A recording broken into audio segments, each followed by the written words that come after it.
आज सोलापूर लोकसभेच्या मतदानाची सुरुवात सकाळपासून सुरू झाल्यापासून लोकांचं मतदानासाठी रीग वाढत आहे। एकीकडे उन्हाचं तापलेलं सोलापुराचं ऊन तापत आहे 43, 44, 45 फॅरनपर्यंत ऊन जात असताना लोकांचा सकाळपासून मतदान एवढ्या मोठ्या प्रमाणात होत असताना ही लोकशाहीतली देशातली सगळ्यात मोठा उत्सव आहे। मी सगळ्याला विनंती करतो या उत्सवामध्ये सगळ्यांनी भाग घ्यावा आणि सगळ्यांनी मतदान करावं।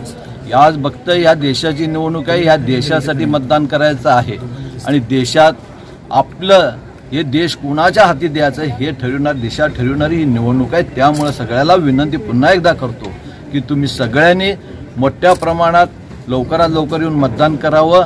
मला असं वाटतं की हे ओघ बघितलं असताना आज सकाळपासून भारतीय जनता पक्षाच्याकडे हे कल फार मोठ्या प्रमाणात आहे। या देशाचे ज्यांनी या 10 वर्ष कारभार सांभाळला त्याची ही पावती आहे। त्यामुळे लोक सकाळीपासूनच ह्या प्रत्येक बूथवर लाईन लावलेले आहेत आणि येणार ही निवडणूक देव धर्म आणि देशासाठी निवडणूक आहे। मला असं भारतीय जनता पक्षाचं सोलापूरचं सीट 2 लाखच्या फरकाने निवडून येणार।